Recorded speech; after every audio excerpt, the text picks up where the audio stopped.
morning, dear people of the internet, and welcome to our new and improved selves. Because this year we're all going to be perfect, and apparently we're doing that by giving ourselves a complete rebrand. As it turns out, last year's glow up wasn't good enough, so now we're going to reinvent ourselves entirely. So grab your brand new notebook, or just grab a cup of tea, because that's really all you need in this process. And before we find out what this is all about, I have a very short public service announcement. I'm in college, and you can help me with the logistical side of that by subscribing and watching my videos if you like them. I would appreciate that a lot, so thank you. And now let's find out what this is all about. The first question I have about this is, why are we doing this? Because isn't being yourself already good enough? 2026 is literally around the corner, and I'm going to show you guys exactly how to have a full rebrand to be the best version of yourself for the new year. There's honestly so many people out there, as soon as it turns January, people think, okay, I need to be a completely new version of myself, when actually January, see it as like a reset month. January, February, March, see it as like you're building to go into your new version of yourself. But anyway, I'm going to share with you guys these tips because they're actually really good.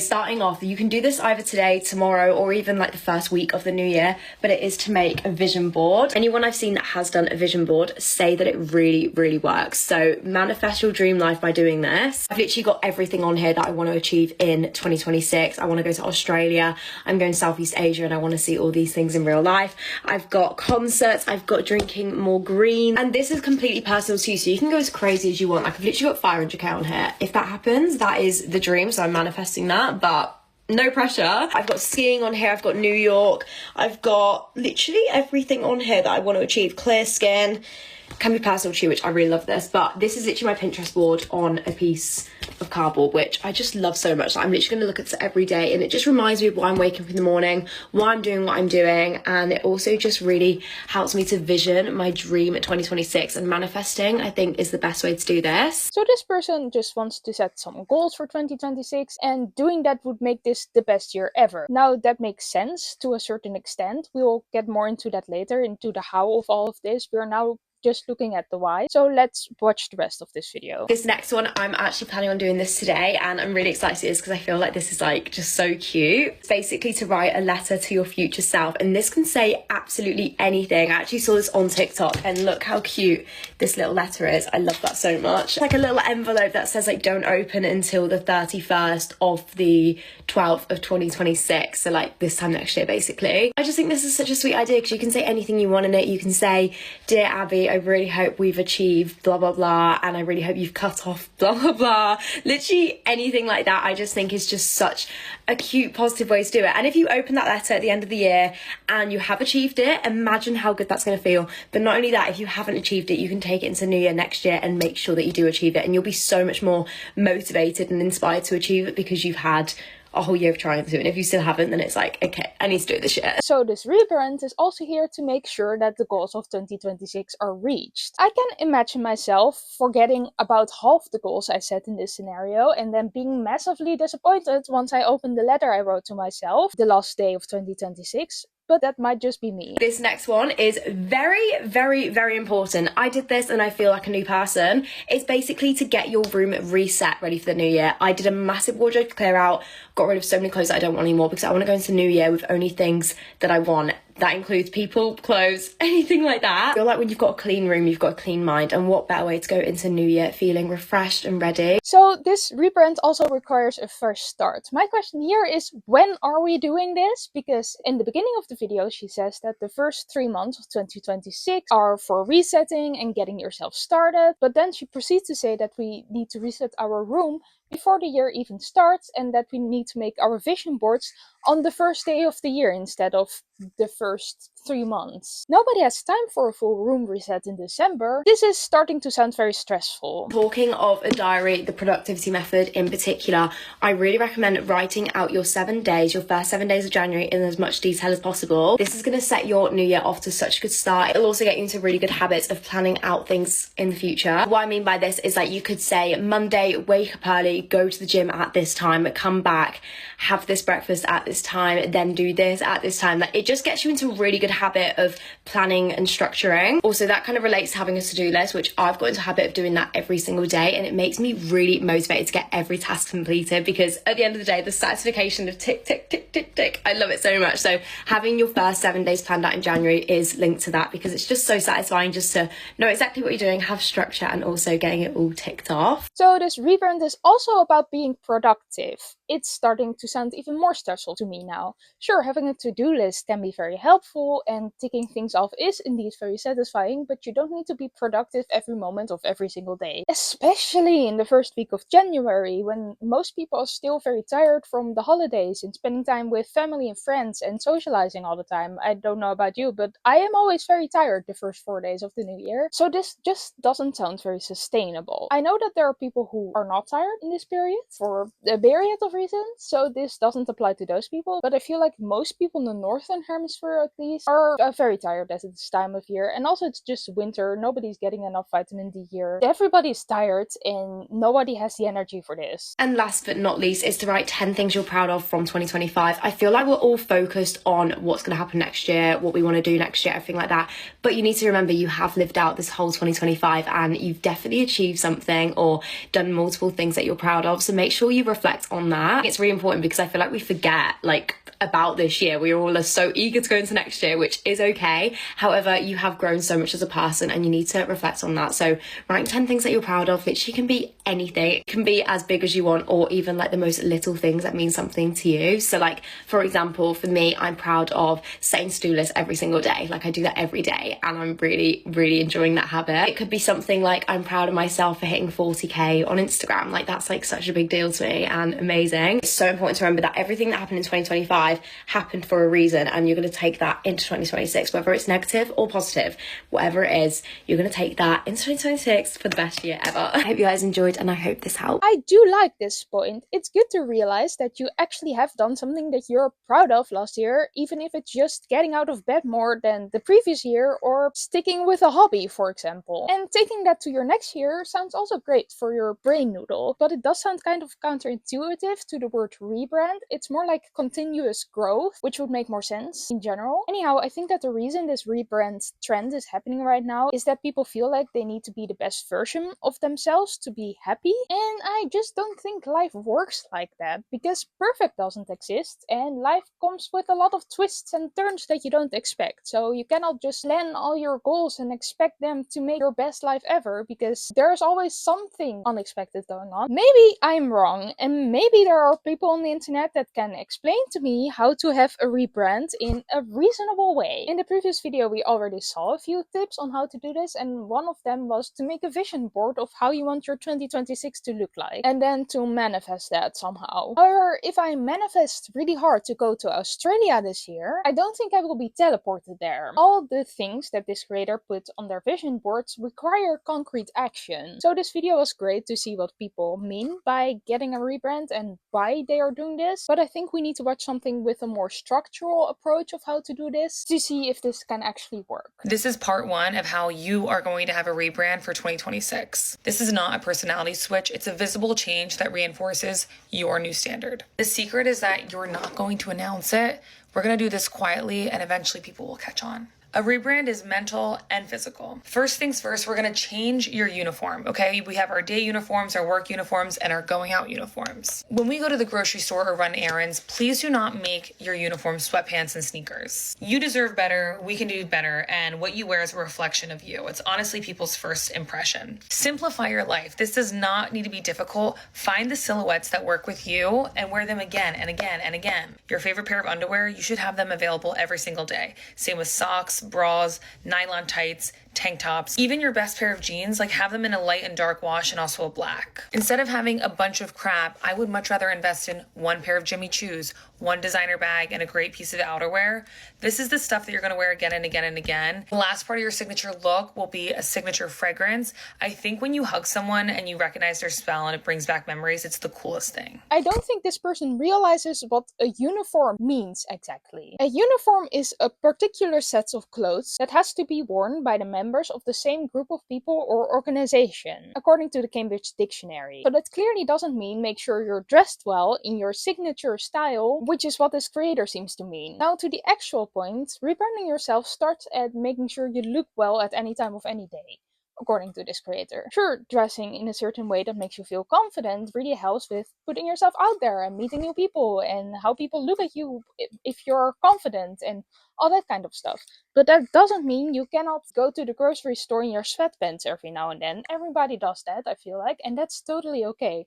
Nobody expects you to look your best in the grocery store, unless you're the owner of the grocery store, maybe. You can and you should have days off from chasing the best version of yourself. And again, with the signature style and the signature smell, I don't like the signature smell because it's just perfume, I guess. But anyways, people have a lot of ways we can recognize other people by their facial features or how they look in general or their voice or whatever. You don't need to wear the exact same clothes or the exact same underpants for that. I don't know why you would do that every single day. Sure, if you have a particular piece of clothing you really like so much that you want to wear it every day and you buy 10 different versions of this exact same clothing piece, maybe in different colors, be my guest. You do you, that's perfectly fine. I don't have any issue with that. But coordinating your closet like this won't fix your life. That's something different. It might maybe empty your wallet, which won't be productive for your brain, I think. Thing number 2, stop over explaining and being apologetic. Instead of being like, I'm so sorry, I can't make it because blah, blah, blah, blah, blah, just say, I won't be able to make it, but thank you for thinking of me, and move on. Don't be a shitty friend, but like, you are allowed to say no. I think this thing is cultural. I'm Dutch, and people seem to find Dutch people more blunt and less apologetic than American people, so I don't know if my view on this is any helpful, but I think apologizing can be good, and you don't have to stop doing that entirely. For example, when your friend invites you to anything they planned, and they are really excited about it, and you know it, but you cannot attend for whatever reason, maybe you're just not up for it, or maybe you have something else planned, whatever. It's totally okay and not weak to apologize in this case. It might be even helpful to strengthen the relationship with this friend because they know you care and it shows empathy and not weakness. Change one physical detail about yourself. Like recently, I went darker this year. It can be super subtle. I feel like these physical changes, it just kind of sparks confidence in a new switch up. You could also change your go-to nail color or even nail shape. My last tip of today is to remove one bad habit.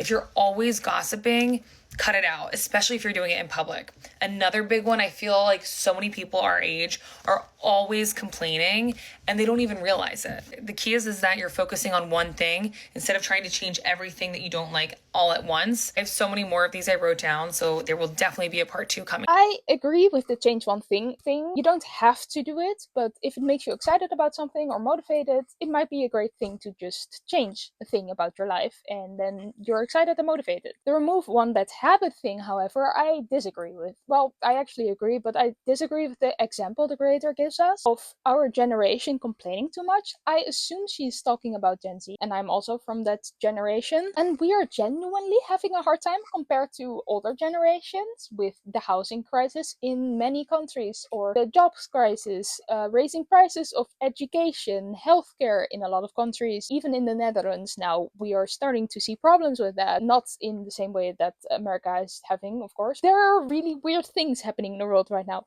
We are genuinely having a hard time. That doesn't mean that other generations did not have a hard time, but research has shown that we are having a harder time than other generations at this point in our lives. So we are allowed to complain, because what happens if we don't complain is that the people in charge think that we are just having a good time and nothing is wrong, which is not true. So if we complain or protest or whatever, it's the only way that we can potentially change things. So please don't stop complaining about that. Maybe for your mental health, if you're having issues with how much you're complaining about this and thinking about this, maybe you should find a distraction. That's okay, but that doesn't mean that complaining is necessarily very bad. I think better examples would be stopping to fall into rabbit holes on social media, for example, or trying to procrastinate less. Not this ignorant stop complaining Gen Z thing, which I assume still it's about. This video had some very concrete action posts shifts, but they're all still very person specific. So first you need to figure out what you actually want to reach with this rebrand thing. And for that, you need a life audit like this. I probably shouldn't be telling you this, but this is exactly how you're going to skip Christmas and rebrand yourself in 12 days before the new year. We're going to start this Sunday with a life audit. You're going to rate all these different areas of your life from 1 to 10 and think about why you gave it that rating.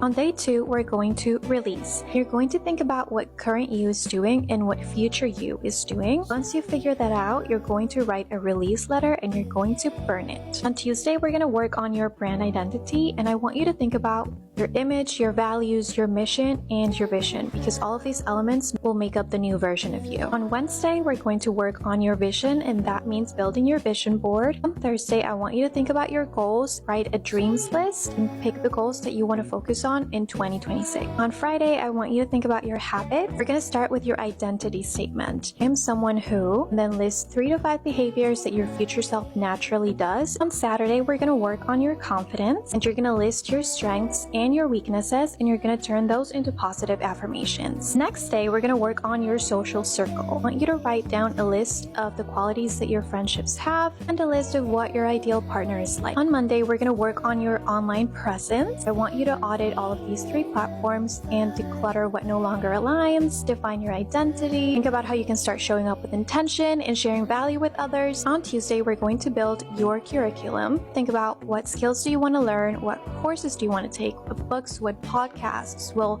help you build this new version of you. On Wednesday, being New Year's Eve, I want you to just reflect on everything that you worked on the last 12 days and write down your why and find an accountability partner. Also want you to create visual reminders around your home because you need to keep your environment aligned with your goals. And on January 1st, you're going to work on your 90-day plan. Pick 1 to 3 goals in different categories and you're going to break them down. If you like this, you can download it for free at the link in my bio. And if you want a step-by-step plan for your rebrand, you can get this book. The first sentence of this video was, I probably shouldn't be telling you this, which makes absolutely zero sense because she isn't telling us the secret of the universe. It's an indication that she's selling us something, which is true because she's selling us her book. But okay, about the actual audit. The first advice is to skip Christmas and work on this audit for 12 days in a row. A lot of people have valuable family time during Christmas, and I promise you, it's not worth giving that up for this. Now, there are enough people that are not enjoying their family time at Christmas or are alone during Christmas and having a hard time with that, so maybe you find something to do with this. But when you're already having a hard time with yourself and your life circumstances, I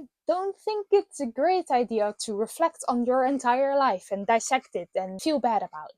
I promise you that's not gonna make you feel better about yourself. And in my experience, that often leads to setting too high goals for yourself that you know you will never be able to reach in this short amount of time that is just a single year. So that won't make you feel better. It will probably make you feel worse. Or maybe that's just my experience, but in my case, it would be like that. There are also people who are happy and alone during Christmas, but I don't think those people would need a life audit because maybe they're already happy with how their lives are going. And I don't think this rebrand is for people that are content with how their life is doing. And I think that anyone not celebrating Christmas at all falls into any of these categories of not having time to do this, not wanting to do this because they're already happy with their lives, or being not happy enough with their lives and therefore having a life audit won't make it better. I think maybe 5 people would benefit from this in the entire world. But again, that's just my opinion. The audit itself is actually only the first step in this process, and it consists of rating all areas of your life on a scale from 1 to 10 and then thinking about why. That's a quote. And I just don't think that will work. It's good to think about your year or your life every now and then, but if you're rating every area of your life like this, and for example, you give your job a 7 out of 10 because you somewhat enjoy the work you're doing, it pays quite well, but your colleagues are not the best and your work is sometimes boring, so it's not that great, but it's fine. But now you're thinking about it. What could be better about it? Because that's the goal of this audit, right? Do you need to find a new job? But that's very hard and getting harder every day in this world right now. So you need to figure out what to do about this. But the next step of this thing is just trying to figure out how you want to exist in the future. And that might have something to do with finding a new job. But if you rate every area of your life a 7 out of 10, which honestly is not that bad, but you can see things you can improve. And now you have the gigantic list of things you want to improve and don't know how or why exactly. The rest of this plan is just more reflection and making vision vision boards and manifesting in one way or another. She didn't say that word, but it kind of sounded like that. And only on January 1st, you get to do some concrete planning, like making a 3-month plan with all the goals you want to reach within that time period. So now you have your gigantic list of things you might want to change in your life, and you need to find out which of those are your priorities for January until March. How are you going to do that? Isn't everything supposed to be equally important? Maybe not. You know, they don't talk about this, but it's quite a task to figure out which one of those things you're gonna commit to first, you know, and to find out what's attainable in 3 months, because finding a new job in 3 months that probably pays more, is in a nicer company, and makes you enjoy your life more, again, is very hard in this day and age, depending on what field you're in, but it's often very hard. And to me, that sounds like way too much, especially when you have just been overthinking your entire life for the past 12 days. I think it's time to ask ourselves, for who is this rebrand? Because if you enjoy doing this and it helps you, it's fine. But I don't think recommending this to people is going to be helpful. So who is actually doing this? Because there are plenty of people that are happy enough for whom this audit doesn't cause chaos and sadness in their life if they would be doing this. Those are also the kind of people who would be thinking, I don't need this right now. And those are also the people that might be reflecting in smaller ways over the year, which honestly sounds a lot healthier than just doing it all at once in like 2 weeks. I would assume that the people that are into a rebrand like this are also the people that are not really content with how their life is going, at least in certain areas of their life. So they feel like their life needs to be improved. And there's nothing wrong with that. That happens to everyone at some point in their lives, and probably at multiple points in their lives. It's called puberty, midlife crisis, quarter life crisis, and in a lot smaller ways. It also appears throughout every single year of everyone's life, I feel like. The people that are going through something like that might think that the rebrand is a great idea at that point, because that actually kind of makes sense. The problem is, though, that the rebrand is not actually changing yourself, it's changing your image. It's about how you brand yourself, not about who you actually are. There are so many brands out there that are, for example, presenting themselves as a luxury brand, but selling garbage. Like this pin sold by Prada that I can make in 5 minutes and does not actually contain gold for $775. Maybe it's a good brand and that makes quality stuff most of the times, but I would categorize this as garbage because it's way too expensive, and mostly crochet is sold for way too cheap, but there are exceptions and this is one of them. So with a rebrand like this, you might actually change how people see you with wearing classy clothes and only keeping your friends that you can get something from. And maybe that's genuinely helpful for your life sometimes, but it does not change who you are. It does not make you into a different person. Another problem I have with this rebrand thing is that it seems to advertise that your image is connected to your happiness. Don't get me wrong, it's true in a certain extent that if people are kind to you and see you as a kind person, that your life is probably better than someone who everyone thinks is a bit of a prick. So it is connected, but it's not entirely true. They're not interdependent. And if you want people to stop seeing you like a prick, you need to change yourself. What you wear, what your clothes are not doing anything for that, probably. Your amount of TikTok followers, like many of these creators seem to think is important. It's on so many of their vision boards, and even the audit had a section about your internet following and whatever. Won't make you happier in the long term, unlike many of these creators actually seem to be thinking. Last year we had to glow up, this year we had a complete rebrand. And I just want to ask you one thing before we end this video. When are we going to stop thinking that we have to be perfect? Because again, that's impossible. Thank you for watching. If you like my little video, please press the wonderful shiny like and subscribe buttons, and then I will see you next time. Ciao!